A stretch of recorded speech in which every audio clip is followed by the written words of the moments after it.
Election வர்றதுக்கு முன்னாடி just ஒரு 3-4 டேஸுக்கு முன்னாடி இந்த நியூஸ் வந்திருந்ததுன்னா பெரிய விஷயம். ஆனா இப்பவே நான் அதை போட்டு உடைச்சிட்டேன்னா இந்த ஃபயர் வந்துட்டு will be there only for like matter of days.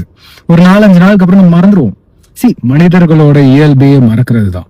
So இதை டெலிபரேட்டா கடைசி மொமெண்ட்ல உடைக்கிறதா இல்ல முன்னாடியே உடைக்கிறதான்னு கேட்கும்போது they would have thought முன்னாடியே உடைச்சிரு, ஒரு வாரம் சர்ச்சையா போகட்டும், அதுக்கப்புறம் போற டாபிக் தான் வந்து இம்பார்ட்டண்டா நிற்கும். பிகாஸ் நீங்க இதுக்கு முன்னாடி எவ்வளவு பெரிய தலைவர்கள் எடுத்திருந்தாலுமே அவங்களோட பர்சனல் லைஃபை தள்ளி வச்சிருவாங்க.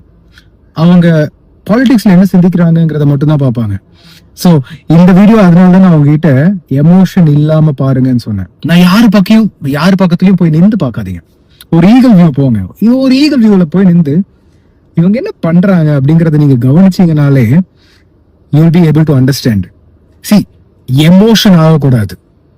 இந்த கதைகள் சொல்லும் போதோ they want you to get emotional and emotion ஆனா உங்களுக்கு இந்த விளையாட்டு புரியாது. It's all a chess game. Enjoy it, but don't get emotional because you are missing out the whole picture. So இந்த ஆங்கிள் இருந்து பார்க்கும்போது எப்ஸ்டீன் ஃபைல்ஸ் கூட reveal ஆகல, உங்களுக்கு காமிக்கப்பட்டுச்சு. கரெக்டான டைம்ல கரெக்டான போட்டோஸ், கரெக்டான விஷயங்கள் உங்களுக்கு முன்னாடி காமிக்கப்பட்டதுனால கரெக்டான ஆயில், கரெக்டான பில்ஸ் பாஸ் பண்ணப்பட்டுச்சு. So it's all a game. Think about this.